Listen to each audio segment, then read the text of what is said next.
Okay dear friends, sorry कुछ problem हो गया था। जब तक वो ठीक हो जाए जूम का प्रॉब्लम, तो तब तक हम ऐसे ही कर लेते हैं, बिकॉज समहाउ कहीं से कंप्लीट तो करना है। पहला तो मैं बताऊं कि करंट अफेयर्स में देखिए, करंट अफेयर्स में कोई ऐसा स्ट्रैटेजी तो होती नहीं है। करंट अफेयर्स आपको डेली बेस पे पढ़ना ही पढ़ना पड़ता है।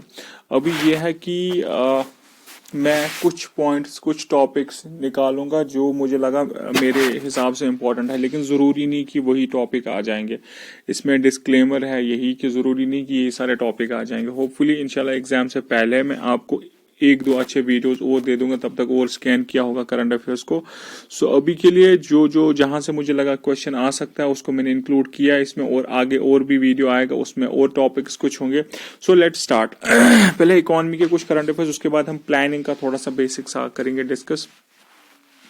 सो एनबीएफसीज जो होते हैं, नॉन बैंकिंग फाइनेंशियल कॉर्पोरेशन जो है, उनका रेगुलेशन गवर्नमेंट ने थोड़ा सा स्ट्रिक्ट किया हुआ है।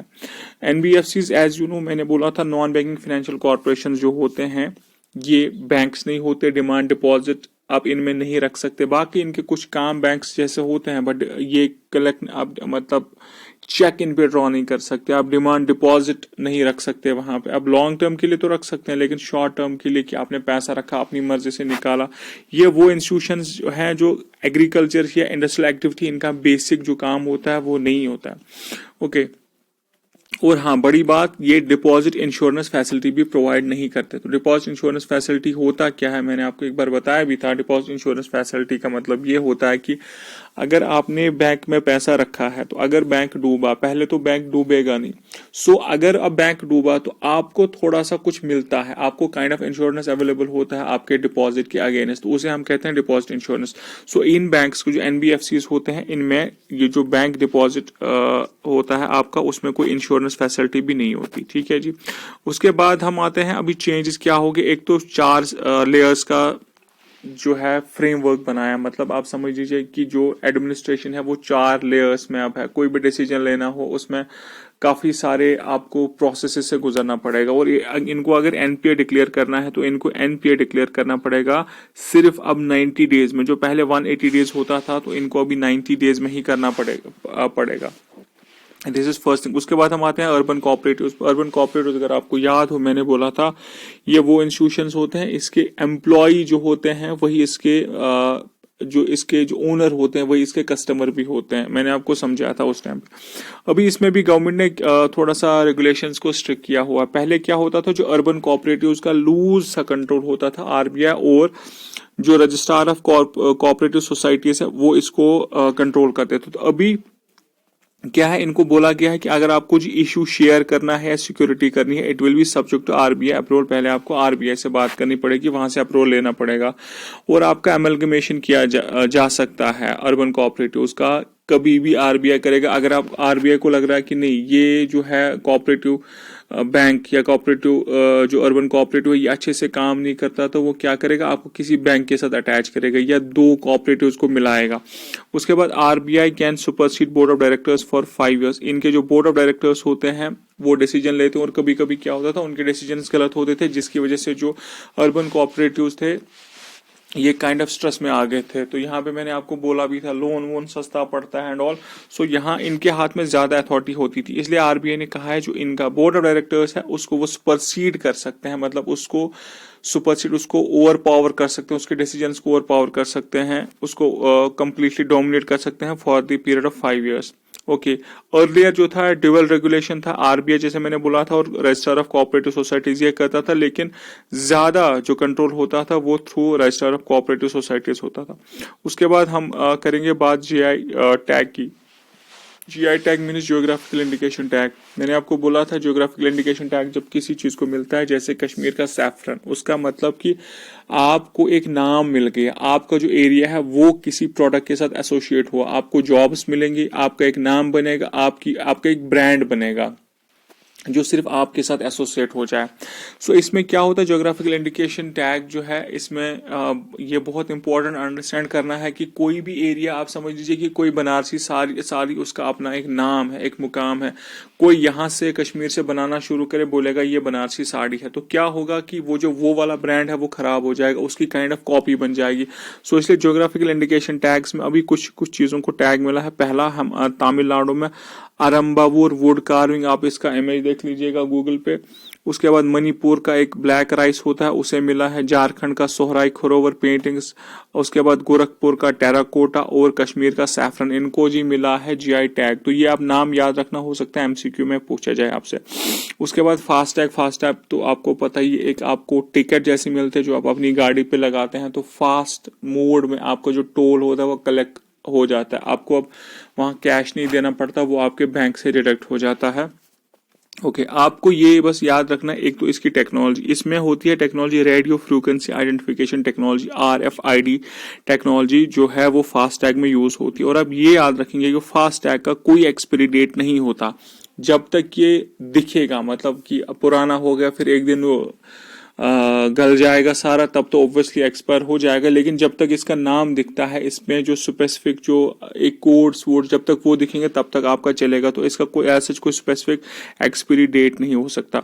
उसके बाद फाइनेंशियल स्टेबिलिटी रिपोर्ट किसने किया, आपको क्वेश्चन सिंपल सा आ सकता है कि फाइनेंशियल स्टेबिलिटी रिपोर्ट कौन रिलीज करता है, तो RBI रिलीज करता है, ये बाई एनुअल पब्लिकेशन होता है।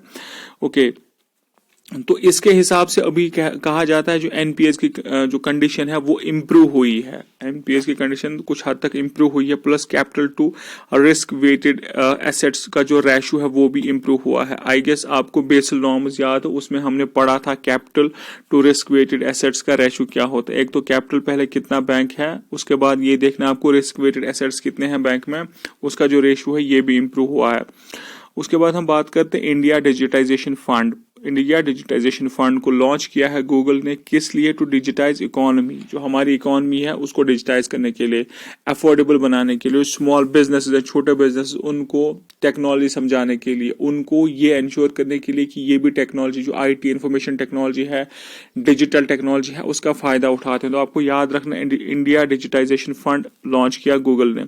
उसके बाद वर्ल्ड इकोनॉमिक आउटलुक जो है 2020 रिपोर्ट, आपको याद रखना है किसने रिलीज किया, IMF रिलीज किया था वर्ल्ड इकोनॉमिक आउटलुक 2020 रिपोर्ट, और इसका टाइटल था इस टाइम पे long and difficult ascent. Long and difficult ascent ऐसा क्यों नाम था, बिकॉज कोविड ने जो मार दी थी दुनिया को, उसके बाद इसका लॉन्ग एंड डिफिकल्ट एसेट इसका थीम था, टाइटल था। उसके बाद ग्लोबल इनोवेशन इंडेक्स जो होता है, इनोवेशन क्या होता है कि आप कोई काम कितना इनोवेटिवली करो, इनोवेटिवली मतलब कि अगर आप पढ़ाते हो तो आप उसमें क्या एडिशन अपने दिमाग से करते हो कि वो काम बेहतरीन होता है। तो अभी जो ग्लोबल इनोवेशन इंडेक्स है ये कौन बताता है, ये आपको याद रखना है भाई, World Intellectual Property Organization plus Cornell University और इनसिट बिजनेस स्कूल ये बनाते हैं ग्लोबल इनोवेशन इंडेक्स। तो आपको याद रखना है टॉप पे यहाँ पे स्विट्जरलैंड है और इंडिया जो है वो 48th रैंक पे आता है। उस पे हम उसके बाद हम बात करते हैं रिवाइज्ड PSL नॉर्म्स। PSL क्या होता है, प्रायोरिटी सेक्टर लैंडिंग, बताया था मैंने आपको। सो RBI ने कुछ फ्रेश कैटेगरीज में इंक्लूड किया है PSL नॉर्म्स को। PSL में देखिए बैंक फाइनेंसेस फॉर, या तो स्टार्टअप, किसी ने स्टार्टिंग में बिजनेस किया है उसको भी अगर थोड़ा सा सस्ते पे लोन मिलता है तो वो PSL नॉर्म्स में डाला है RBI ने।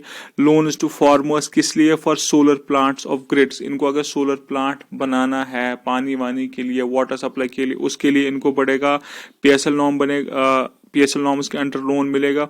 Loans for setting up compressed biogas, अगर कंप्रेस्ड बायोगैस का प्लांट सेट करना है उसके लिए भी मिल जाएगा। तो आपको ये चीजें याद रखनी है स्टार्टअप्स के लिए। लोन्स फॉर फार्मर्स किस लिए, सोलर प्लांट्स के लिए। उसके बाद loans for setting up compressed biogas, ये आपको याद रखना है।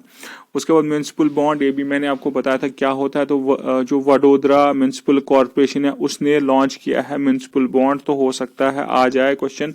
अहमदाबाद जो था वो फर्स्ट म्यूनिसिपल कमेटी था 1998 में जिसने किया था, ये मैंने आपको क्लास में बताया हुआ। उसके बाद FDI in defence sector increase किया गया है from 49 to 74% under automatic route. Automatic route भी आपको मैंने बोला है, एंड बियॉन्ड 74% भी, लेकिन उसमें आपको गवर्नमेंट अप्रूव्ड रूट है, गवर्नमेंट से पहले आपको परमिशन लेना पड़ता है। इसमें भी परमिशन लेना पड़ता है ऑटोमेटिक रूट में, लेकिन आप पहले इन्वेस्टमेंट लाते हैं उसके बाद आप डॉक्यूमेंटेशन प्रोसेस करते हैं, ये हमने डिस्कस किया हुआ। देखिए इस बार एक bear necessities index, BARE bear necessities index, यहाँ पे पिक सही नहीं आई है। सो ये क्या है, it is index for all states based on national statistical office data. ये क्या करता है, ये एसेस करता है इक्विटी इन इकोनॉमिक डेवलपमेंट। देखिए दो चीजें होती हैं, एक तो होता है इक्वालिटी, दूसरा होता है इक्विटी। इक्वालिटी का मतलब ये होता है कि सारे लोगों को आपने बराबर अपॉर्चुनिटी दी। दूसरा होता है इक्विटी। इक्विटी में होता है कि अगर कोई गरीब है उसको आपने ज्यादा पैसा दिया, उसको आपने ज्यादा सस्ते में गैस दिया, सो उसको मैं बोलूंगा इक्विटी। इक्वालिटी में आपने सबको 5,000 रुपए दे दिए। अगर आप गवर्नमेंट में इक्वालिटी में आपने सबको 5,000 दिए, लेकिन इक्विटी में आप ये देखेंगे कि जो सबसे गरीब है उसको आपने 8,000 दिए, जो सबसे अमीर है उसको आपने सिर्फ 2,000 दिए, तो उसको मैं बोलूंगा इक्विटी। तो ये जो बेयर नेसेसिटीज इंडेक्स है ये क्या बताता है, ये दिखाता है कि जो इकोनॉमिक डेवलपमेंट है वो कितना सब लोगों तक पहुंचती है, उस क्या वो इक्विटेबल मूड में डिस्ट्रीब्यूट होती है, क्या सबको उसका फायदा मिलता है। और rural, urban and all India level पे है। इसमें बहुत सारे पैरामीटर्स देखे जाते हैं जिन पे फिर रैंक किया जाता है स्टेट्स को बेयर नेसेसिटीज इंडेक्स के हिसाब से। देखिए, वाटर सप्लाई देखी जाती है, सैनिटेशन देखा जाता है, उसके बाद हाउसिंग देखा जाता है, माइक्रो एनवायरनमेंट देखा जाता है और बाकी कुछ फैसिलिटीज है जिनको देखा जाता है। फिर इन फैसिलिटीज का एक्सेस कितना है लोगों के पास, उस हिसाब से स्टेट्स को रैंक किया जाता है। देखिए, टॉप पे हैं केरला, पंजाब, हरियाणा टॉप पे आते हैं बेयर नेसेसिटीज इंडेक्स में, और झारखंड, वेस्ट बंगाल और त्रिपुरा ये सबसे लास्ट में आते हैं। उसके बाद हम बात करते हैं मित्रा स्कीम की। तो मित्रा स्कीम का फुल फॉर्म क्या है, mega integrated textile reason and apparels. इसका मकसद क्या है, ये स्कीम ये है डबल करना, जो हमारा टेक्सटाइल सेक्टर है उसको डबल करना, या जो टेक्सटाइल सेक्टर क्योंकि हमारा काफी अच्छा है उसको एक्सपेंड करना, डबल करना बाय 2025 इस स्कीम का टारगेट है। ओके, इसका मकसद है इंफ्रास्ट्रक्चर क्रिएट करना। देखिए, इंफ्रास्ट्रक्चर में जैसे हमने बोला था फूड प्रोसेसिंग में, फूड प्रोसेसिंग पार्क्स जो होती हैं, अगर वो पार्क्स क्रिएट हो जाती हैं उससे क्या हो जाता है, उसे ये हो जाता है कि अभी जो फूड पार्क्स क्रिएट हो उसके बाद एम्प्लॉयमेंट जनरेशन हो जाता है, काफी सारी चीजें हो जाती है। तो अगर ये मित्रा स्कीम के अंडर भी हम इंफ्रास्ट्रक्चर क्रिएट करेंगे तो जॉब अपॉर्चुनिटीज बढ़ जाएंगी, हम ज्यादा से ज्यादा चीजों को एक्सपोर्ट करना शुरू करेंगे। उसके बाद ग्लोबल एआई एक्शन अलायंस। सो ये क्या है, असल में global artificial intelligence action alliance बनाया, ये लॉन्च किया गया WEF वर्ल्ड इकोनॉमिक फोरम ने लॉन्च किया गया। ये क्वेश्चंस आपको आते हैं प्री में कि global artificial index action alliance GAIAA, गया ऐसे याद रखेंगे, GAIAA। सो ये लॉन्च किया गया वर्ल्ड इकोनॉमिक फोरम ने। तो इसमें क्या है कि ये इसमें असल में यह है कि जब भी कल को 4 साल 5 साल 10 साल बाद जो आर्टिफिशियल इंटेलिजेंस है उसने सब चीजों को ऑक्यूपाई करा होगा, हर चीज में आपको आर्टिफिशियल इंटेलिजेंस देखिए, रोबोट से काफी सारा काम लिया जाएगा। सो इसमें हम क्या करेंगे, एक तो ये जो इनिशिएटिव है इसमें डेवलप करना है इंक्लूसिव आर्टिफिशियल इंटेलिजेंस की, हर एक जो मुल्क है उसके पास आर्टिफिशियल इंटेलिजेंस का फायदा पहुंचे। उसके बाद इथिकल चीज, ऐसा ना हो कि किसी ने रोबोट को यूज किया गया किसी का खून करने के लिए, किसी का कत्ल करने के लिए। सो ये चीजों को कंट्रोल करेगा, ये चीजों को देखेगा global artificial intelligence action alliance जो है, ये इन चीजों को देखेगा।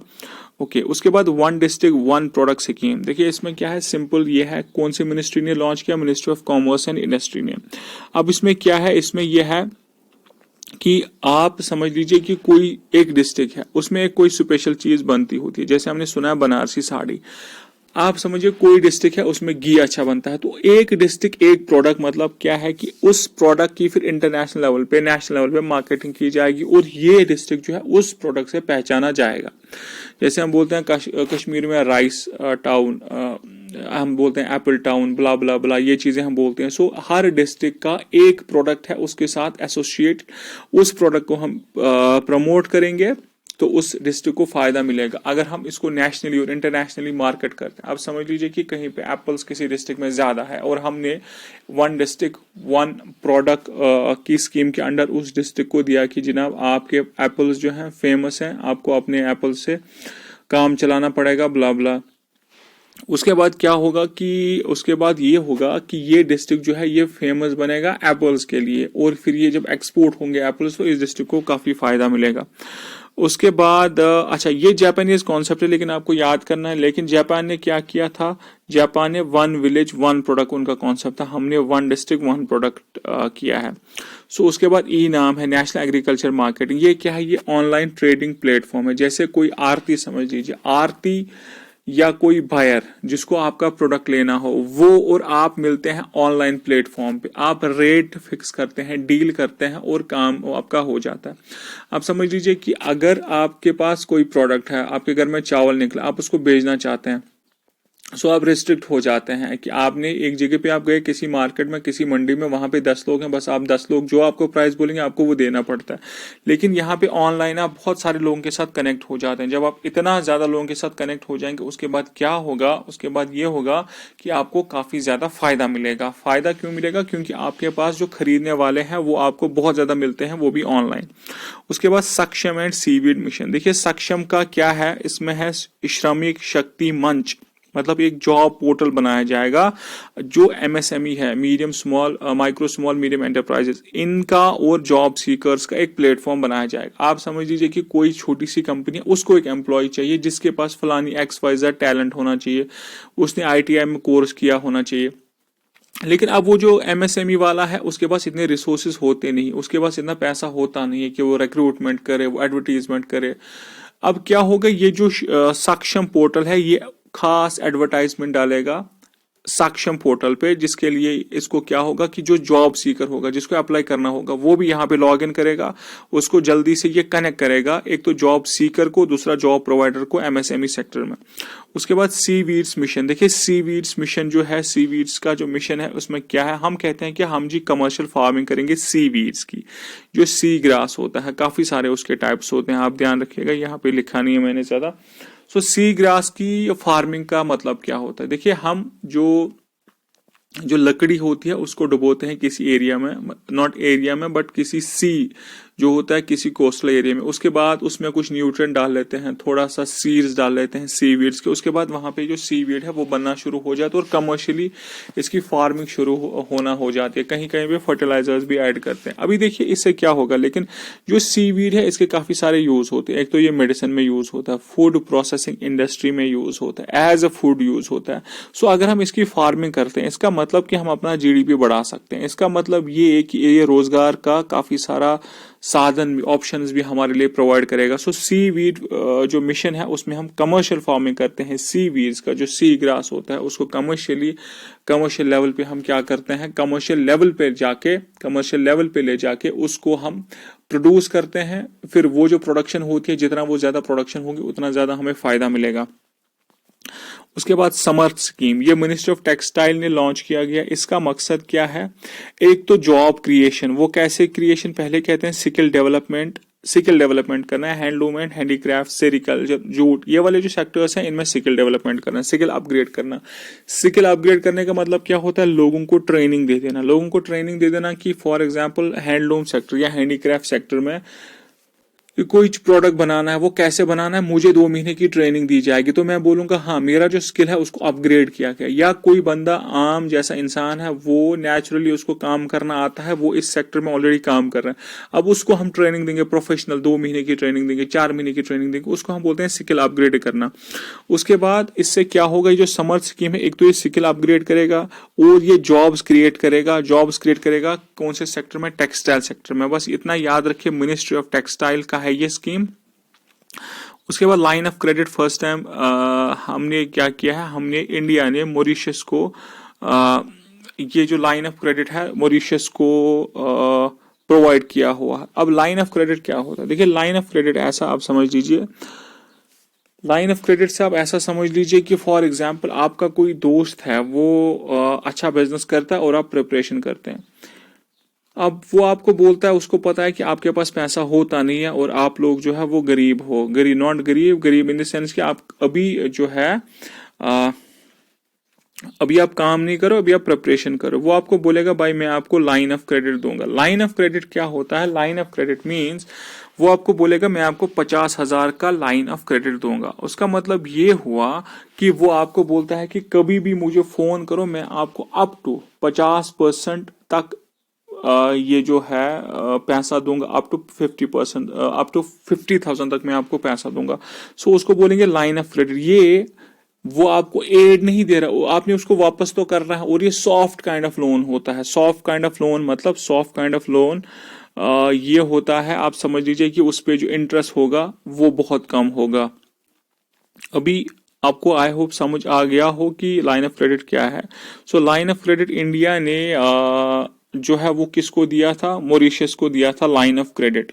लाइन ऑफ क्रेडिट से क्या फायदा आता है, ये जो ये वाली कंट्री जो रिसीव करती है लाइन ऑफ क्रेडिट, वो कभी भी आती है आपको बोलती है कि मुझे जी इतना पैसा चाहिए, आपने एक लिमिट सेट किया होगा कि 100 करोड़ आप ले लो, हम बोलेंगे ये जो 100 करोड़ है वो आपका लाइन ऑफ क्रेडिट है। ये काइंड ऑफ सॉफ्ट लोन होता है। तो इंडिया ने क्यों दिया था, असल में मॉरिशस को बोला था आप हमारे जो डिफेंस इक्विपमेंट है वो हमसे खरीदिए, इसलिए उसको लाइन ऑफ क्रेडिट दिया था। आपको कभी भी इतने पैसे की जरूरत पड़ेगी तो हमारे से पैसे ले लीजिएगा। उसके बाद इंडिया एनर्जी आउटलुक 2021 आपको याद रखना है, किसने कौन देता है, इंटरनेशनल एनर्जी एजेंसी देता है। इंटरनेशनल एजेंसी जो है उस वो रिलीज करता है इंडिया एनर्जी आउटलुक 2021 उसने दिया है। सो इसमें क्या है, असल में ये बोला जाता है एक्सप्लोर करना नए चैलेंजेस अपॉर्चुनिटीज, किस सेंस में, किस कॉन्टेक्स्ट में, इस कॉन्टेक्स्ट में कि इंडिया की जो सस्टेनेबल डेवलपमेंट है वो क्या कैसे चलेगी, क्योंकि इंडिया की एनर्जी रिक्वायरमेंट जो है वो बहुत ज्यादा है। सो एक्सप्लोर करता है चैलेंजेस, इंडिया को बताता है कि भाई आप ऐसे करेंगे तो आपका जो एनर्जी का क्राइसिस है वो खत्म हो जाएगा।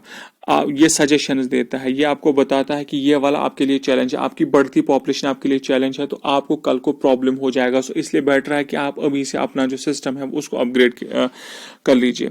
उसके बाद गो इलेक्ट्रिक कैंपेन है, इसका मतलब क्या है, ये पहले तो ब्यूरो ऑफ एनर्जी एफिशिएंसी ने दिया। ब्यूरो ऑफ एनर्जी एफिशिएंसी जो स्टार रेटिंग होती है अप्लायंसेस पे उसके साथ भी डील करता है, आपका ईवीएस में भी, एनवायरमेंट साइंस में भी ये आपको पढ़ना पड़ता है। सो ब्यूरो ऑफ एनर्जी एफिशिएंसी असल में क्या कैंपेन का मकसद है कि हम जी प्रमोट करेंगे इलेक्ट्रिकल व्हीकल्स को। पहले इलेक्ट्रिकल व्हीकल्स इंडिया में तो आए थे लेकिन कुछ कुछ प्रॉब्लम्स थी इसमें। अभी प्रॉब्लम्स क्या थी, one of the problems was कि जो चार्जिंग का इंफ्रास्ट्रक्चर था वो कुछ खास नहीं था। चार्जिंग का इंफ्रास्ट्रक्चर मतलब आप कहीं पे चले गए, आप गाड़ी लेके अपनी चले गए, फिर आपको वहां पे आपकी गाड़ी चार्ज हो नहीं पा रही है। सो इसके अंडर बोला गया कि हम जी ये जो चार्जिंग का इंफ्रास्ट्रक्चर है उसको बढ़ाएंगे, प्लस कुछ सब्सिडीज भी दे देंगे, सो दैट लोग जो है वो ज्यादा से ज्यादा इलेक्ट्रिकल कार्स को, इलेक्ट्रिकल व्हीकल्स को यूज करें। उससे क्या होगा, उससे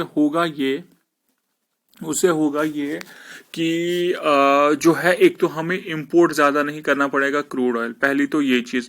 दूसरा हमारा जो ग्रीन हाउस गैस इमिशन हो जाता है वो भी रिड्यूस हो जाएगा।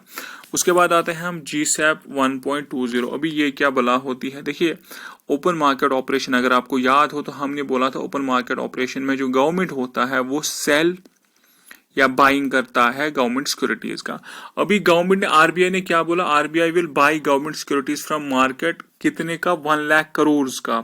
देखिए कुछ नहीं है, मैं ऐसा बोलूंगा कि जो GSAP है ये फुल फॉर्म अगर आप देखें तो गवर्नमेंट सिक्योरिटी एक्विजिशन प्रोग्राम, मतलब जो गवर्नमेंट की जो सिक्योरिटी मार्केट में उसको एक्वायर करेगा एट प्री डिटरमाइंड कॉस्ट। पहले ही बोला गया कि हम जी कितने का करेंगे, 1 लाख करोड़ का। तो ओपन मार्केट ऑपरेशन में पहले ही नहीं बोला जाता कि हम कितने का करेंगे, लेकिन यहाँ पे उन्होंने पहले ही बोला है कि प्री डिटरमाइंड कॉस्ट पे। सो मैं ये कहूंगा कि ये ओपन मार्केट ऑपरेशन का ही एक वेरिएंट है GSAP भी, तो आरबीआई इसको करेगा, ठीक है ना। अभी उसके बाद करेंसी मैनिपुलेशन का मतलब आपको समझ आया है या नहीं, आई डोंट नो, लेकिन मैंने आपको समझाया था कि कोई कंट्री जो होती है वो डिलिबरेटली अपनी करेंसी को डिवैल्यू करती है। क्यों करती है, क्योंकि उससे फायदा मिलता है, उसका जो एक्सपोर्ट होता है वो बढ़ जाता है डिवैल्यू करने से। अभी जो कोई भी कंट्री करेंसी को ऐसा करेगा, अपनी करेंसी को डिवैल्यू करेगा, उसको हम बोलते हैं करेंसी मैनिपुलेटर। अभी यूएसए ने लेबल दिया है इंडिया को कि इंडिया करेंसी जो है करेंसी मैनिपुलेटर कंट्रीज में आता है। उसका मतलब क्या होगा, USA has include India in monitoring list, मतलब अभी पूरा ये डिक्लेयर नहीं किया कि आप हो, बस जो मॉनिटरिंग लिस्ट पे डाला गया, नहीं इन पे जी नजर रखो, ये अपनी करेंसी को डेलिबरेटली डिवैल्यू करते हैं सो दैट इनके एक्सपोर्ट्स बढ़ जाए।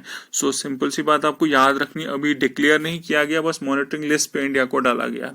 उसके बाद E20 फ्यूल, देखिए E20 क्या होता है, इथेनॉल 20%, वही होता है E20 फ्यूल।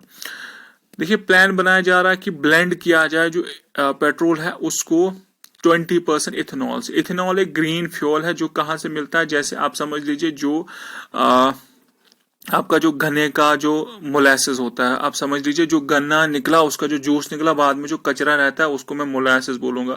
उसकी फर्मेंटेशन जब करते हैं वहां से इथेनॉल निकलता है, अल्कोहल टाइप का एक होता है। तो इसको एज फ्यूल C2H5OH इसका फार्मूला है, तो इसको एज फ्यूल यूज किया जा सकता है, इसको एज फ्यूल यूज किया जा सकता है। तो वही हम देख रहे हैं, ऑप्शन को एक्सप्लोर कर रहे हैं, सो दैट हम 20% कम से कम जो पेट्रोल हमारे पेट्रोल पंप्स पे है उसको क्या है, उसमें 20% हम इथेनॉल डालें। देखिए इथेनॉल जो है इट्स ए ग्रीन फ्यूल, मतलब हमारा जो क्रॉप्स होते हैं उन्हीं से निकलता है। अभी क्या होता है कि अभी तकरीबन हम 5 to 7% कर सकते हैं, लेकिन अभी हमारे पास इतनी टेक्नोलॉजी डेवलप नहीं है, लेकिन हम ज्यादा से ज्यादा टेक्नोलॉजी में चेंज लाने की कोशिश करेंगे, सो दैट E20 फ्यूल जो है वो सक्सेस बने। सो E20 फ्यूल क्या होगा, ये कोई भी फ्यूल होगा लाइक पेट्रोल जिसमें 20% इथेनॉल होगा। इथेनॉल क्यों होगा, क्योंकि इथेनॉल एक तो सस्ता पड़ता है, दूसरा यहाँ से हम खुद से अपनी कंट्री में इसको प्रोड्यूस कर सकते हैं, और उसके बाद ये भी कि एक तो हम अपनी कंट्री में इसको प्रोड्यूस कर सकते हैं, दूसरा ये ग्रीन हाउस गैसेस का ज्यादा एमिशन नहीं करेगा। उसके बाद कुछ फंड्स है, ESG फंड्स, इसमें क्या है, एनवायरनमेंट पहला, उसके बाद सोशल एंड गवर्नेंस फंड्स। ये क्या है, ये फंड्स होते हैं जो ग्रीन कंपनीज होती हैं, जो इथिकल ऑर्गेनाइजेशंस होती हैं।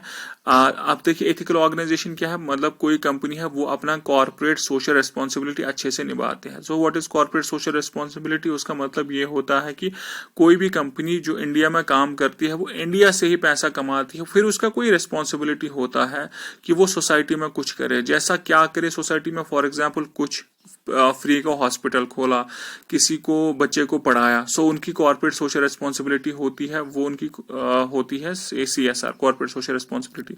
सो ये जो environment social and governance funds हैं, ये कौन से फंड्स हैं, ये ग्रीन कंपनीज के फंड्स होते हैं। एक तो ग्रीन कंपनी जो एनवायरमेंट को ज्यादा पोल्यूट ना करती हो, सो प्लस जो इथिकल ऑर्गेनाइजेशंस होती है अपना जो CSR, कॉर्पोरेट सोशल रिस्पॉन्सिबिलिटी है, उनको निभाती है। ये जैसे म्यूचुअल फंड्स में इन्वेस्ट किया जाता है, यहाँ पे भी वैसे ही इन्वेस्टमेंट होता है ESG फंड्स का। तो फर्स्ट जो है ESG फंड लॉन्च किया है SBI ने, बस इतना आप याद रखो, एक तो full form environment social and governance. उसके बाद आप याद रखो कि फर्स्ट ये SBI ने जो है फर्स्ट टाइम SBI ने इसको रिलीज किया है। ओके, उसके बाद हम आते हैं, देखिए यहाँ पे तो ये नहीं है, लेकिन इसकी हेडिंग नहीं है, तो मैं आपको बोलता हूँ पहले व्हाट इज प्लानिंग। अगर मैं आपको समझाऊं कि प्लानिंग क्या होता है, देखिए प्लानिंग हम हमेशा फ्यूचर के लिए करते हैं, हम कभी भी प्लानिंग पास के लिए नहीं करते। सो व्हाट इज प्लानिंग, अगर मैं बोलूं कि अगर मैं हूं हिंदुस्तानी तो मैं क्या करूंगा, अगर मेरे पास अथॉरिटी है तो मैं क्या करूंगा, मैं देखूंगा कि 2 साल बाद मेरे पास इतना पैसा होना चाहिए, 2 साल 4 साल बाद मेरे पास इतनी एम्प्लॉयमेंट अपॉर्चुनिटीज होनी चाहिए, मुझे इतनी जॉब्स क्रिएट करनी है, मुझे ऐसा करना है वैसा करना है। सो मैं उसको प्लानिंग बोलता हूँ। सो प्लानिंग क्या होता है आपको याद रखना, it's always for the future. आप पास्ट के लिए प्लान नहीं कर सकते, जो गया सो गया। देखिए पहले क्या होता था हमारे पास इंडिया में, जैसे 5 ईयर प्लान्स थे, तो उसमें क्या होता था कि 5 साल के लिए टारगेट दिया जाता था कि 5 साल में हमें ये अचीव करना है, वो अचीव करना है, ऐसे करना है, वैसे करना है। अगर एग्जामिनेशन पॉइंट ऑफ व्यू से देखा जाए तो MCQs या क्वेश्चंस ज़्यादा 5 ईयर प्लान पे UPSC तो बिल्कुल नहीं पूछता, JKPSC भी आई थिंक नहीं पूछेगा। लेकिन आप एक काम करेंगे, जो 5 ईयर प्लान्स है उसके मैं आपको कुछ नोट्स सेंड करूंगा, एक बार ही उनके उसमें आप गो थ्रू करेंगे, उसके बाद मैं आपको MCQs का एक लिस्ट दूंगा जिसपे तकरीबन 1000-2000 MCQs हैं, वो आप पढ़ेंगे। तो उसके बाद आप ये भी कर सकते हैं खुद से कि आप गूगल कर लीजिए, वहां से देख लिए MCQs ऑन 5 ईयर प्लान्स, तो कुछ 10-15 MCQs होंगे कि किस में ग्रोथ कम हुआ, किस में ग्रोथ ज्यादा हुआ एंड ऑल। तो वो आप थोड़ा सा अपने लिए फॉर अपनी सिक्योरिटी रख लीजिएगा, बाकी कुछ ज्यादा नहीं। ओके अगर मैं आपको बोलूँ कि अभी प्लानिंग तो हमने डिसाइड किया that it's always for the future, तो हम अगर बात करते हैं टाइप्स ऑफ प्लान, मैं पहले बोलता हूँ imperative plan. Imperative planning, so imperative planning क्या होती है, it's also called as authoritative planning by direction और कमांड। यहाँ पे क्या होता है, वन सेंट्रल अथॉरिटी होती है जो प्लान करती है। अब मान लीजिए कोई कंट्री है, वहां पे एक है गवर्नमेंट जो खुद से ही प्लान करती है, किसी का नहीं सुनते, लेकिन वो अपने से ही प्लान करते हैं, वो प्राइवेट सेक्टर को इन्वॉल्व नहीं करते प्लानिंग में, वो बस ये बोलते हैं नहीं, वो हर एक के लिए प्लान करते हैं, चाहे कंट्री में कुछ भी हो, कि हमारा पानी कैसे चलेगा, हमारा एग्रीकल्चर कैसे बढ़ेगा, हमारा बाकी बाकी जो प्रोसेसेस हैं, डिफेंस कैसे चलेगा। सो यहाँ पे वन सेंट्रल अथॉरिटी होती है। वन सेंट्रल अथॉरिटी का मतलब जरूरी ये नहीं कि एक बंदा हो सकता है कुछ लोगों का ग्रुप हो सेंटर में है, वही डिसाइड करते हैं सारे, ठीक है। वो कैसे करते हैं, क्या करते हैं, बस आप ये याद रखेंगे जो इम्पेरेटिव प्लानिंग है कि एक सेंट्रल अथॉरिटी होती है, वही प्लान करती है, वो बाकियों का इनपुट लेते हैं नहीं लेते हैं, किसी केस में लेते हैं किसी केस में नहीं लेते। तो यहाँ पे अगर मैं बोलूँ कोई स्टेट होगा तो उसका कोई हक नहीं होगा ये बोलने का कि मेरी स्टेट में जी ऐसा करो। क्यों? क्योंकि जो सेंटर में अथॉरिटी है वो सबके लिए प्लान करती है। उसके बाद इंडिकेटिव प्लानिंग। देखिए इंडिकेटिव प्लानिंग जो होता है ये फ्लेक्सिबल, जैसे इंडिकेटिव नाम से बोला जाता है इंडिकेट करना, so it's also known as inducement planning भी कहा जाता है। ये फ्लेक्सिबल है नेचर में। तो government acts as a facilitator और एनकरेज करता है प्राइवेट जो सेक्टर है उसका रोल, ठीक है ना। ये यूजुअली क्या होता है मिक्सड इकोनॉमीज में होता है कि प्राइवेट सेक्टर को भी एक रोल दिया जाता है, डायरेक्टली और इनडायरेक्टली रोल दिया जाता है। देखिए कैसे, फॉर एग्जांपल हम बनाते हैं कि प्लान की इंडिया में हम ऐसा करेंगे, लेकिन उसमें क्या होता है जो प्राइवेट सेक्टर है वो भी कहीं ना कहीं इन्वॉल्व हो जाता है। अगर हम बोलें कि फॉर एग्जांपल हम 500 ब्रिजेस बनाएंगे, सो हमें उसमें प्राइवेट सेक्टर को ये इन्वॉल्व करना पड़ेगा, पब्लिक प्राइवेट पार्टनरशिप या बाकी किसी मोड में हमें प्राइवेट सेक्टर को भी इन्वॉल्व करना पड़ेगा। तो यहाँ पे गवर्नमेंट क्या है, वो प्राइवेट सेक्टर को एक फ्लेक्सिबिलिटी देता है कि आप भी बताओ, आप भी करो, आप भी चलाओ। और गवर्नमेंट लेकिन रेगुलेट करता है, नजर रखता है, जो प्राइवेट सेक्टर होता है उस पर नजर रखता है, ठीक है जी। उसके बाद perspective planning, it's planned for a long period, usually 15 से 20 ईयर तक, ठीक है ना। 15 से 20 ईयर तक जो होती है प्लानिंग, वो उसको हम बोलते हैं उसको हम बोलते हैं प्रिस्पेक्टिव प्लानिंग। मतलब आप लंबी नजर देखते हो, फिर आप सोचते हो नहीं हम जी क्या करेंगे 15 से 20 साल तक टारगेट लेते हो कि हमें एजुकेशन इतनी करनी है, हमें इलिटरेसी इतनी रिड्यूस करनी है और बाकी बाकी चीजें। नीति आयोग ने, अभी जो नीति आयोग है national institution for transforming India, उसने यही वाला प्लानिंग मतलब प्रिस्पेक्टिव प्लानिंग उसको अडॉप्ट किया है अपने प्लानिंग स्ट्रक्चर में। उसके बाद fixed planning, it's fixed for 4, 5, 6 और 7 ईयर्स, ठीक है जी। इसमें फिक्स्ड होता है 4 साल के लिए फिक्स किया, 5 साल के लिए फिक्स किया, ओके। सो उसके बाद डिसेंट्रलाइज प्लानिंग, उसमें क्या होता है execution of plan from grass root level. देखिए क्या होता है formulated by centre in accordance with state authority. जैसे मैं स्टेट में हूँ, अगर मैं सीएम हूं तो मैं पहले यहाँ पे अपना प्लान बनाऊंगा, सारे स्टेट जो है वो अपना प्लान बनाएंगे, फिर वो सेंट्रल अथॉरिटी को सबमिट करेंगे, फिर सेंट्रल अथॉरिटी उसमें एडिशन डिलीशन करके एक प्लान बनेगा। यहाँ पे ये होता है कि अगर मैं स्टेट में हूं, मैंने पंचायत को बोला आप अपना प्लान बनाओ, मतलब हर जगह पे डिसेंट्रलाइजेशन होती है, हर जगह से लोग आते हैं, वो अपना रोल प्ले करते हैं प्लानिंग में। उसका ये होता है कि आप मान लीजिए कि जो सेंटर में बैठा है उसे नहीं पता कि किसी गांव में क्या प्रॉब्लम है, किसी पंचायत को क्या प्रॉब्लम है, किसी हलके में क्या प्रॉब्लम है। जब वही जो हलका जो होता है अगर वो अपनी प्लानिंग खुद से ही बनाएंगे, उनको ज्यादा बेटर पता होगा। तो डिसेंट्रलाइज में क्या होता है, जो अथॉरिटी होती है वो डिस्ट्रीब्यूट होती है डिफरेंट डिफरेंट जगहों पे, उसे हम कहते हैं डिसेंट्रलाइज प्लान। उसके बाद रोलिंग प्लान की बात होती है। Under rolling plan every year 3 plans are prepared and acted upon. Every year 3 type के प्लान बनते हैं। पहला कौन सा प्लान बनता है, plan for current year which includes annual budget, ठीक है जी। अभी करंट जो साल चल रहा है उसका annual budget. A plan for fixed number of years, 3 to 5 साल के लिए ये भी बनता है प्लान, 3 to 5 साल के लिए। उसके बाद ए प्रिस्पेक्टिव प्लान फॉर 10, 15 और 20 ईयर्स। इसका मतलब ऐसा समझ लीजिए, आप ऐसा समझ लीजिए कि फॉर एग्जांपल आज का साल, एक तो हम ये बनाएंगे कि अच्छा इस साल में हमारा बजट ये होगा, उसके बाद 2-3 साल का ये भी बनाएंगे कि 2-3 साल में हमें यहाँ यहाँ ये वाले टारगेट अचीव करें, और 15 साल के बाद हमें ये वाले जो है फलानी फलानी टारगेट अचीव करने। मतलब यहाँ पे हर जो टाइम होता है उसको डिस्ट्रीब्यूट किया हुआ होता है। एक साल में आपको XYZ गोल्स अचीव करने हैं, उसके बाद 3 साल में और कुछ गोल्स अचीव करने होते हैं, फाइनली 10-15 साल में आपके पास बड़े गोल्स होते हैं। There is no fixation of dates in respect of commencement and the end of plan under rolling plan. तो आपको याद रखना है, it was introduced by Janata government जब थी इंडिया में 1978 में। तो रोलिंग प्लान में क्या होता है, एवरी ईयर 3 प्लान बनते हैं। अब इसको रोलिंग क्यों कहते हैं, देखिए क्योंकि 3 साल के लिए बना। अगर ये 2020 है, 2020 में 3 साल के लिए बना, सो 2021 में जब जाएगा तो हाँ, एक तो 2020 में हमने 3 साल के लिए बना था। अब क्या होगा 2021 में जब मैं आया तो ये 3 सालों में 1 साल कम हुआ होगा, फिर मैं 2 साल तो वही होंगे जो मैंने पहले प्लान किए थे, अब मैं उसमें और 1 साल ऐड करूंगा, तो और 1 साल और 1 साल और 1 साल ऐड होता रहता है। दैट इज इसको कहते हैं रोलिंग प्लान। उसके बाद core plan. As per this planning authority request to states to submit their projected revenue estimates. पहले स्टेट्स को बोला कि आप हमें बता दीजिए आपका क्या आपको लगता है रेवेन्यू, कितना पैसा आपके पास आएगा। On the base of such estimates planning authority determines expenditure. फिर प्लानिंग अथॉरिटी ये बोलती है, फॉर एग्जांपल 10 स्टेट हैं, 10 स्टेट्स को बोला ए 1 2 3 4 5 6 ऐसे 10 स्टेट्स हैं। हर एक स्टेट को बोला जाता है कि आपका जी कितना रेवेन्यू आ जाएगा। जो स्टेट बोलता है मेरे पास 10 करोड़ आएगा, उसके बाद बोला जाता है ठीक है, अगर ये स्टेट बोलता है कि मेरे पास 10 करोड़ आ जाएगा, सो हम इसको एक्सपेंडिचर जो अलॉट करते हैं वो इसको करते हैं फॉर एग्जांपल 8 करोड़। दूसरा स्टेट बोलता है कि मेरे पास जो रेवेन्यू है वो 4 करोड़ आएगा, तो बोला जाता है ठीक है, इसका रेवेन्यू क्योंकि कम है इसको बस 2 करोड़ दे दीजिए। सो कोर प्लान में वो होता है। ओके उसके बाद हम बात करेंगे need for economic planning in India at the time of independence. जब देश आज़ाद हुआ उस टाइम पे क्यों ज़रूरत पड़ी प्लानिंग की। देखिए क्यों ज़रूरत पड़ी प्लानिंग की। पहले तो उस टाइम पे इकोनॉमिक कंडीशन बहुत ज़्यादा ख़राब थी। उसका मतलब क्या होता है कि इंडिया में बहुत ज़्यादा गरीबी थी, क्योंकि एक्सप्लॉयटेशन अंग्रेज़ों ने किया था बहुत ज़्यादा। दूसरा for effective mobilisation of resource and their efficient allocation. जो हमारे पास रिसोर्स थे जैसे एग्रीकल्चर था, पानी था, बाकी चीज़ें थी, इनका एफिशिएंटली इनको यूटिलाइज करना इन रिसोर्सेज को, इसके लिए भी हमें चाहिए था।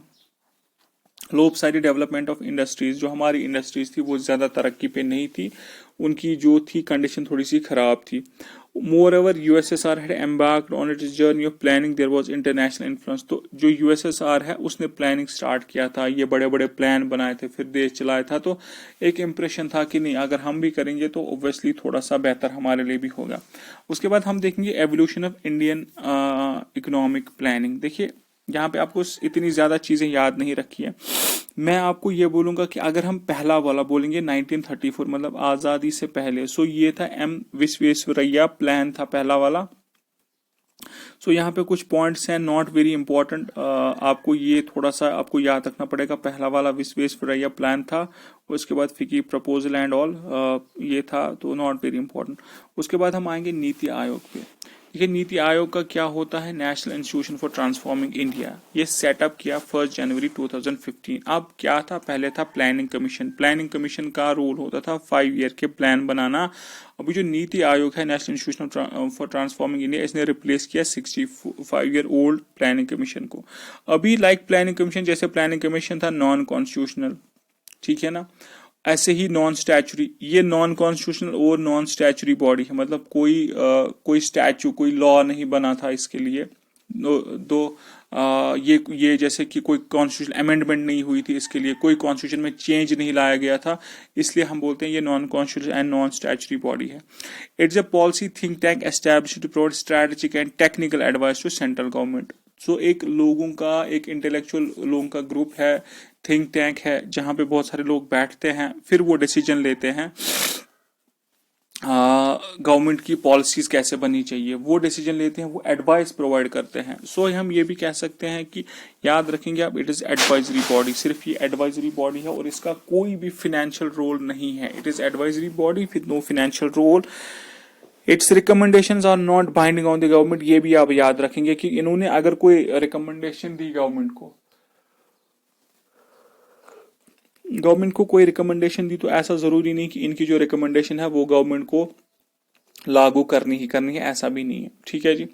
Unlike planning commission it does not enjoy financial powers to allocate funds. Planning commission के पास ये पावर होता था कि एलोकेट फंड करना। अभी इनके पास जो नीति आयोग है इनके पास ये हक नहीं होता कि ये क्या करेंगे, ये जो है फिनेंसेस के साथ डील करेंगे, इसका कोई फाइनेंशियल रोल नहीं होता। यहाँ पे आप क्या रखेंगे यार, एक तो डेट के 2015 में किसी पीएससी ने सिंपल सा क्वेश्चन पूछा था कि नीति आयोग से पहले क्या था या अभी प्लानिंग कमीशन की जगह क्या आया, तो आपको याद रखना है। ये भी याद रखेंगे non constitutional non statutory body है। उसके बाद ये याद रखेंगे एडवाइजरी बॉडी है, इसका जो भी रिकमेंडेशन है वो गवर्नमेंट पे बाइंडिंग नहीं है, गवर्नमेंट माने तो ठीक है, ना माने तो भी ठीक है। उसके बाद कोई फाइनेंशियल रोल नहीं है इसका, वो भी आप याद रखेंगे। थोड़ा सा हम कंपोजिशन देखते हैं कि कंपोजिशन में इसमें कौन कौन से लोग होते हैं। पहला जो भी प्राइम मिनिस्टर होगा वो चेयरमैन होगा। जैसे पहले था वैसे ये भी होता है कि पहले भी प्लानिंग कमीशन का जो चेयरमैन होता था वो कौन होता था, वो होता था जो भी प्राइम मिनिस्टर होते थे वो होते थे प्लानिंग कमीशन के चेयरमैन। तो यहाँ पे भी वही है, जो नीति आयोग का चेयरपर्सन होता है वो होता है प्राइम मिनिस्टर। उसके बाद वाइस प्रेसिडेंट जो होता है it is nominated by prime minister, currently Rajiv Kumar है। उसके बाद one full time chief executive officer होता है, ये ज्यादा याद रखने की आपको जरूरत नहीं है। 4 फुल टाइम मेंबर्स होते हैं जिन्हें अपॉइंट किया जाता है प्राइम मिनिस्टर के द्वारा। मैक्सिमम आपको याद रखना है 2 part time members on rotational basis from relevant institutions. Relevant institutions का मतलब होता है कि कोई इंस्टीट्यूशन है जिसका ऐसे नहीं कि किसी भी कॉलेज से उठा के लाया, नहीं। रेलिवेंट इंस्टीट्यूशंस का मतलब है कि कोई प्लानिंग के साथ कोई इंस्टीट्यूशन डील करता है, सो उनको लाया जाएगा। किसी को ज्यादा एक्सपर्टाइज होता है उन इंस्टीट्यूशन से लोगों को लाया जाएगा। Okay, maximum 2 part time members, maximum 4 council ministers, maximum 4 हो सकते हैं काउंसिल ऑफ मिनिस्टर्स में, जिन्हें नॉमिनेट किया जाता है प्राइम मिनिस्टर के द्वारा। और कुछ स्पेशल इन्विटीज होते हैं। चलिए, गवर्निंग काउंसिल ऑफ नीति आयोग comprise of chief ministers of all states, ये आप याद रखेंगे। जो पहले होता था जैसे हम कहते थे नेशनल डेवलपमेंट काउंसिल, अभी उसके बदले है हमारे पास गवर्निंग काउंसिल है ऑफ नीति आयोग। उसमें होते हैं चीफ मिनिस्टर्स सारे स्टेट्स के और लेफ्टिनेंट गवर्नर्स यूटीज के, वो मेंबर होते हैं। और हेड कौन करता है गवर्निंग काउंसिल को, जो भी मीटिंग होती है उसमें हेड करते हैं प्राइम मिनिस्टर। ओके, उसके बाद ये कोई इसमें जो पॉइंट्स हैं not very important from examination point of view. उसके बाद मैं आऊंगा the role of staff of NITI Aayog is divided into 2 hubs. एक तो इसमें आप समझ लीजिए 2 डिपार्टमेंट्स होते हैं। एक तो होता है नॉलेज एंड इनोवेशन हब, उसके बाद होता है team India hub. Knowledge and innovation इसमें क्या होता है, डिफरेंट जो सेक्टर्स होते हैं, डिफरेंट लोग होते हैं, वो एक तो नॉलेज जो इन्फॉर्मेशन होती है उसके रिगार्डिंग बात करते हैं, प्लस इनोवेशन। इनोवेशन मींस कि हाँ, कौन सा जो कंट्री है, कौन सा जो स्टेट है, उसमें क्या इनोवेटिव हम कुछ अच्छा बना सकते हैं, क्या हम नया बना सकते हैं। अगर वाटर का कंजर्वेशन ऐसे हो रहा है तो हम क्या प्लान बना सकते हैं, हम पैसे को अच्छे से यूटिलाइज कैसे कर सकते हैं। सो वो इनोवेशन का पार्ट हो गया। दूसरा जो पार्ट होगा वो होगा टीम इंडिया, वो इंटरफेस करता है, एक लिंक क्रिएट करता है बिटवीन स्टेट्स। अभी ऑफिसेज जो अटैच्ड हैं अंडर नीति आयोग, ये आपको याद रखने हैं, बस ऑफिसेज के नाम आपको याद रखने हैं। Development monitoring and evaluation office एक है, दूसरा है national institute of labour economics and research development. अगर आपको ये याद आए तो ये आपको याद रखना है कि ये इंस्टीट्यूशंस अटैच होते हैं। देखिए 7 पिलर्स की अगर हम बात करें, कौन कौन से पिलर इसके होते हैं। पहले बोलते हैं ये प्रो पीपल होता है, प्रो एक्टिविटी होता है, पार्टिसिपेशन होता है, एम्पावरिंग होता है, इंक्लूजन होता है, इक्वालिटी होती है और ट्रांसपेरेंसी होती है। ट्रांसपेरेंसी आपको पता ही है कि साफ शफाफ एडमिनिस्ट्रेशन चलता है। उसके बाद इक्वालिटी, सबके लिए एक जैसी इक्वालिटी। इंक्लूजन मीन्स कि सब के लिए फायदा सोचना, चाहे गरीब हो अमीर हो। उसके बाद एम्पावरिंग वुमेन, जो जेंडर इक्वालिटी है उसमें जो पार्ट आता है वुमेन की एम्पावरमेंट। उसके बाद पार्टिसिपेशन, हर एक सिटीजन जो है वो पार्टिसिपेट करता है। वो कैसे पार्टिसिपेट करता है कि हर एक सिटीजन जो है वो अपनी राय दे सकता है। उसके बाद प्रो एक्टिविटी, इसका मतलब होता है प्रो एक्टिविटी की ये ज्यादा एक्शन ओरिएंटेड है, मतलब ये बातों पे ज्यादा नहीं, एक्टिविटीज पे ज्यादा बिलीव करता है। उसके बाद प्रो पीपल, लोगों का फायदा सोचा जाता है। अभी ऑब्जेक्टिव्स इसके अगर हम देखें तो नॉट वेरी इंपॉर्टेंट, बस ये अब याद रखेंगे। जो इसका अप्रोच होता है वो होता है bottom up approach. Bottom up approach में क्या होता है, फॉर एग्जांपल आप मानिए जो प्लानिंग कमीशन था वो पहले टॉप से ही बनाता था, सारा आपको टॉप से ही बोला जाता था कि ये जी ऐसा है, ऐसा होगा, ऐसा होगा। लेकिन यहाँ क्या होता है, नीति आयोग में उल्टा है। हर एक लेवल से, स्मॉल लेवल से, पंचायत से, वहां से रिसर्च नॉट रिसर्च, वहां से सजेशंस ली जाती और फाइनली एक प्लान बनता है, उसे हम कहते हैं bottom up approach. So functions of NITI आयोग क्या है, फंक्शंस ऑफ नीति आयोग आप देखेंगे, it acts as a think tank, cooperative federalism करता है, उसका मतलब better centre state relations provide करता है, मैकेनिज्म डेवलप करता है टू फॉर्मुलेट क्रेडिबल प्लान्स। उसके बाद जो प्रोग्राम्स होती हैं, स्कीम्स होती हैं, उनकी कुछ इवेल्युएशन करता है कि कौन सा प्रोग्राम सही चला, कौन सा सही नहीं चला, किसमें जरूरत है चेंज लाने की। National development agenda replaced by 5 year plan. तो बस इतना याद रखिए कि पहले 5 ईयर प्लान होता था, अभी नेशनल डेवलपमेंट एजेंडा होता है। Instead of preparing 5 year plan as done by जो प्लानिंग कमीशन होता था, NITI Aayog has formulated national development agenda. मकसद वही है, प्लान करना। National development agenda of NITI आयोग इंक्लूड्स फॉलोइंग 3। आपको याद रखना, इसमें ये होते हैं, विजन डॉक्यूमेंट होता है, स्ट्रैटेजिक डॉक्यूमेंट होता है और एक्शन प्लान डॉक्यूमेंट होता है। बस नाम याद रखिए काफी है। विजन डॉक्यूमेंट, उसके बाद स्ट्रैटेजिक डॉक्यूमेंट, उसके बाद एक्शन प्लान डॉक्यूमेंट। बस ये नाम याद रखेंगे। ओके, अभी मेजर एजेंडाज क्या है इसको हम ज्यादा नहीं देखेंगे। बस अचीवमेंट्स का अगर हम देखें तो अचीवमेंट्स भी नॉट वेरी इंपॉर्टेंट। हम अभी सीधे आते हैं कि कुछ कंपोजिट इंडेक्सेस जो हैं वो जो नीति आयोग पब्लिश करता है उनको हम थोड़ा सा देखेंगे। देखिए, पहला है कंपोजिट वाटर मैनेजमेंट इंडेक्स। ये आप याद रखेंगे, सीधे डेफिनेटली क्वेश्चन पूछा जाएगा। कंपोजिट वाटर इंडेक्स कौन बनाता है? तो नीति आयोग बनाता है, पब्लिश करता है। उसके बाद स्कूल एजुकेशन क्वालिटी इंडेक्स वो करता है। उसके बाद इंडिया इनोवेशन इंडेक्स वो करता है। Sustainable development goals India index, ये जो इंडेक्सेस हैं ये आपको थोड़ा सा आपको इनको याद रखना पड़ेगा। फिर से हम बताते हैं कौन कौन से इंडेक्स आपको, इसमें जो ये वाली डिटेल दी हुई है नॉट इंपॉर्टेंट आपके लिए, बस आप ये याद रखेंगे। कंपोजिट वाटर मैनेजमेंट इंडेक्स, उसके बाद स्कूल एजुकेशन क्वालिटी इंडेक्स, उसके बाद इंडिया इनोवेशन इंडेक्स और sustainable development goals India index. जिसको यूपीएससी देना है उसको ये चीज पढ़नी पड़ेगी और उस साल में पढ़नी पड़ेगी, देखना पड़ेगा ये जो डिटेल्स हैं इसकी, इससे क्वेश्चन आ जाएगा। लेकिन जेकेपीएससी आपको इतना ज्यादा से ज्यादा पूछेगा कि इंडेक्सेस कौन से इंडेक्सेस हैं जो कि प्लानिंग कमीशन बनाता है। देखिए, अगर हम डिफरेंस देखें, थोड़ी सी डिफरेंस देखते हैं। पहले जो प्लानिंग कमीशन था और नीति आयोग था। Planning commission enjoyed power to allocate funds, वो हमने पहले ही बात की, यहाँ पे कोई fund allocation, no financial power इसका नहीं होता। Okay, it issue dictums to state governments. Dictum मतलब कि सेंटर से ही, प्लानिंग कमीशन से आता था कि भाई ऐसे करो, नहीं करोगे तो फिर हम देखेंगे। ये गाइडलाइन करता है इन कंसल्टेशन विद स्टेट से बात करता है कि आपको क्या लगता है आपके जो रिसोर्स है उनको हम ऑगमेंट कैसे कर सकते हैं। सो ये इन कंसल्टेटरी प्रोसेस होता है। उसके बाद टॉप डाउन अप्रोच, जो मैंने आपको बोला कि पहले सेंटर से प्लानिंग कमीशन से बनता था प्लान, वो सब जगह जाता था। यहाँ से बॉटम अप अप्रोच है कि ग्रास रूट लेवल से, छोटे छोटे गांव से, लोगों से, मोहल्ले से, पंचायत से सलाह मशवरा लिया जाता, उनसे सजेशन ली जाती है। यहाँ पे डिसीजन जो थे प्लानिंग में वो थे सेंट्रलाइज्ड, लेकिन यहाँ पे कोऑपरेटिव फेडरलिज्म था, मतलब कि स्टेट्स का भी बहुत अच्छा हक है बात करने का। सो मैंने जो इसमें इंपॉर्टेंट चीजें थी वो आपको बोली। अब इसमें बहुत ज्यादा इंपॉर्टेंट चीजें जो है वो एडिड हैं, बट जो मैंने आपको चीजें डिस्कस कराई वही इंपॉर्टेंट है। अब ओके, कुछ भी कंफ्यूजन है तो प्लीज कॉल कर लीजिएगा। So thank you very much, take care.